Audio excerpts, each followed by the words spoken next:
कि इसको पूरा करते करते कितना जन्म लेना पड़ेगा इसका तो अंदाजा मैं नहीं कर सकता, लेकिन निश्चित रूप से राज्य की जनता को आश्वस्त करने में हम लोग सक्षम हैं। इनकी सहारे की आवश्यकता नहीं। और अभी विगत प्रकरण अभी 2-4 दिनों से जो यहां चल रहा है अध्यक्ष महोदय, हमें लगा कि अब ये हमारे जो विपक्ष के लोग हैं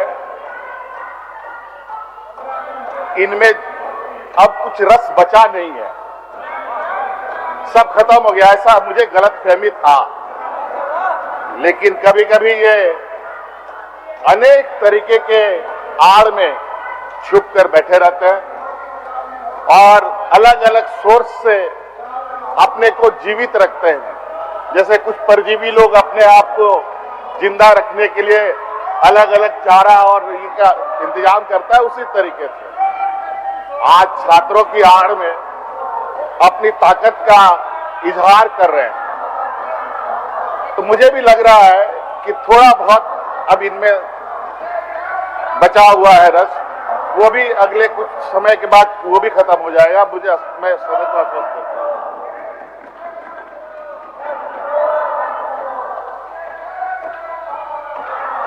अध्यक्ष महोदय, सरकार की मंशा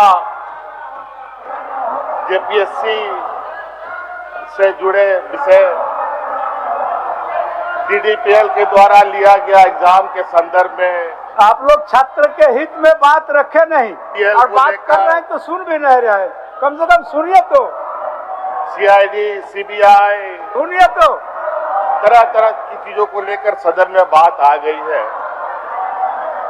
और सरकार की मंशा पूरे राज्य को पता है और सदन के माध्यम से भी बताया गया है।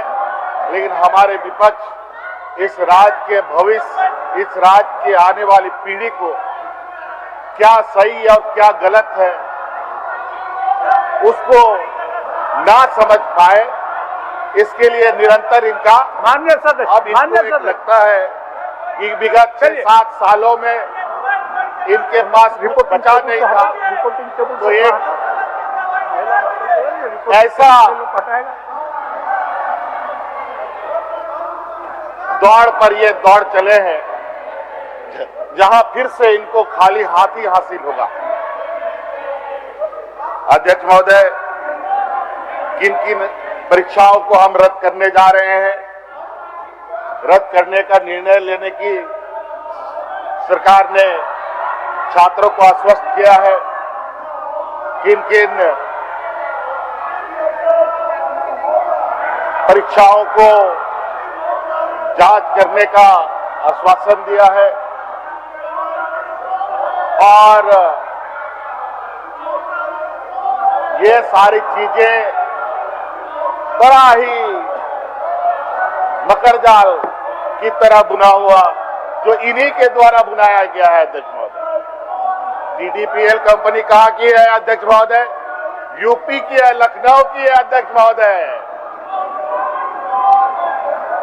वहां से वो षड्यंत्र करके यहाँ के यूपी बिहार के लोगों के साथ जुड़ाव बना करके यहाँ के नौजवानों को दिग्भ्रमित करने का काम कर रहा है। अध्यक्ष महोदय, अध्यक्ष महोदय, मुझे लगता है कि जो सरकार ने निर्णय लिए हैं अध्यक्ष महोदय, रिफॉर्म्स का रद्द करने को लेकर और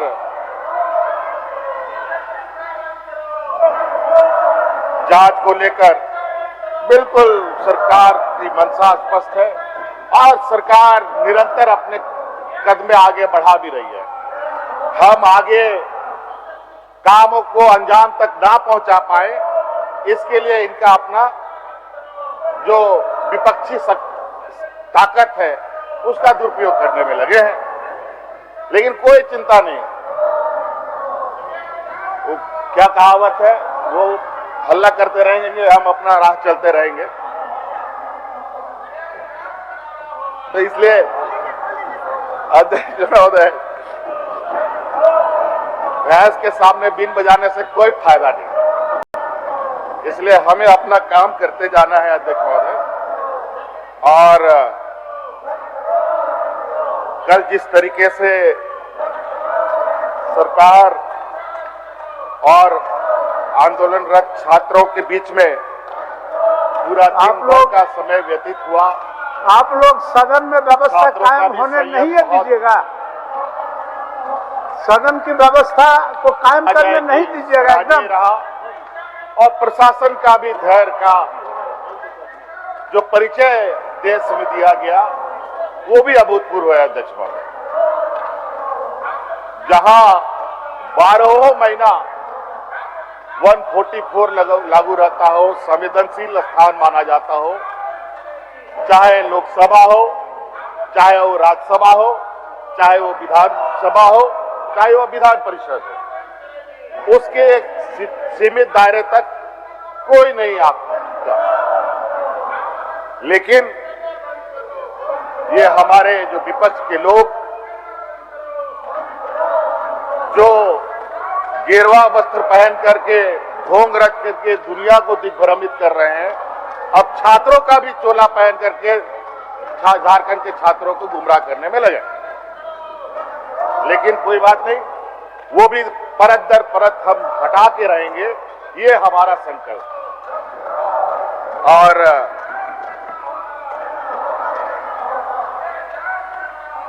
हमारे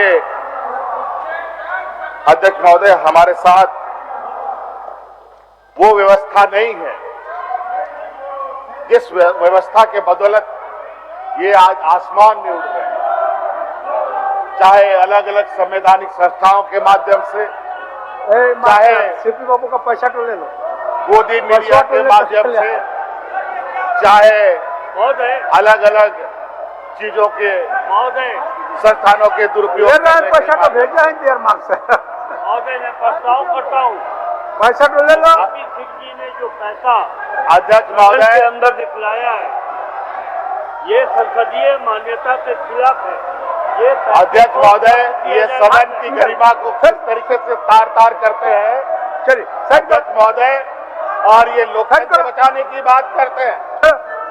आज यही चलिए भारतीय जनता पार्टी और आरएसएस के लिए नुमाइंदे आप लोगों जो का आजादी के आचरण को 70 साल तक इन लोगों ने झंडा नहीं ढोया, बड़ी बारीकी से तिरंगा झंडा नहीं ढोया, बहुत बारीकी से देख रहा है। उसी तिरंगा झंडा को कंधे पे रख करके देश को दिग्भ्रमित करने में लगे हैं। अध्यक्ष महोदय, मैं चाहता हूं कि इस बात को बहुत ज्यादा लंबा करने की आवश्यकता नहीं है। हमारी मंशा स्पष्ट है अध्यक्ष महोदय। ये देखिए, व्यापारियों की जमात से आने वाले ये समूह हर एक के जेब में नोटों के बंडल भरे पड़े हैं और उसी नोटों के बंडल के बदौलत ये लोकतंत्र को खरीदना चाहते हैं अध्यक्ष महोदय। सभी के जेब चेक किया जाए अध्यक्ष महोदय, सभी के जेबों में नोटों का गड्डी भरा पड़ा होगा, सभी के घरों में छापा मारा जाए अध्यक्ष महोदय, सभी के घरों में नोटों का बंडल पड़ा होगा। हो गया। और उसी के बदौलत ये लोग मंदिरों का भी, ये लोग मंदिरों को भी नहीं छोड़ा अध्यक्ष महोदय। अध्यक्ष महोदय, हम लोगों ने चौथी जेपीएससी बैकलॉग 23-25 माननीय सदस्यगण, माननीय सदस्यगण, एफआरओ मैं 11-13 जेपीएससी और एबीपी, ये सभी परीक्षाएं पीटी मेंस हो चुके हैं, कानूनी प्रक्रिया के तहत आ चुका है अध्यक्ष महोदय। आप लोग और टीडीपी के द्वारा जो भी परीक्षाएं हुई है उन सभी का जांच हम कराने के लिए तैयार है और जांच चल भी रही है और हम आश्वस्त हमने भी बच्चों को किया है। आप लोग, लेकिन ये लोग माने तब ना। आप लोग सदन नहीं चलने देने का मन बना के आया है, फास्ट ट्रैक, इसलिए बहुत ही दुखी मन से और बहुत ही भारी मन से अपना ECIR भी दर्ज कर लिया है। तो जनता का जन समस्या है, महोदय, उसको भी आप लोगों ने निराकरण करने नहीं दिया। और इनके जो रिफॉर्म्स के यहाँ विषय तक हैं, कि इनके छात्र आंदोलनकारी ने भी ये बात माना है। रिफॉर्म्स में हम लोगों ने अधिकतर मांगे उनकी मान ली है और उससे भी बेहतर रिफॉर्म के साथ हम लोग आगे जाएंगे अध्यक्ष महोदय, जहां पर हम लोग बड़े बड़े संस्थानों के साथ IIT, IIM, एक्सेलराई जैसे अनेक और प्रतिष्ठित संस्थानों के साथ सलाह मशवरा करके क्या बेहतर तरीके से रिफॉर्म्स लेते हुए एग्जाम कंडक्ट कराए जाए, खड़ा हो जाए। ये हमने निर्णय लिया है। अध्यक्ष महोदय, मैं एक बहुत अच्छा कविता लेके आया था, लेकिन ये लोग ये कविता नहीं सुन पा रहे, तो मैं ये कविता नहीं बोल पा रहा हूं। इसलिए अध्यक्ष महोदय, नहीं तो बहुत ही खूबसूरत कविता है। अध्यक्ष महोदय, क्या आपका आदेश हो तो मैं उस कविता को पढ़ दूं? दे दीजिए, प्रोसीडिंग का पार्ट बना लेंगे। अध्यक्ष महोदय, एक बहुत ही प्रसिद्ध कवि है भूपनाथ पांडे जी, उनका एक कविता है जिसका नाम है गिरो।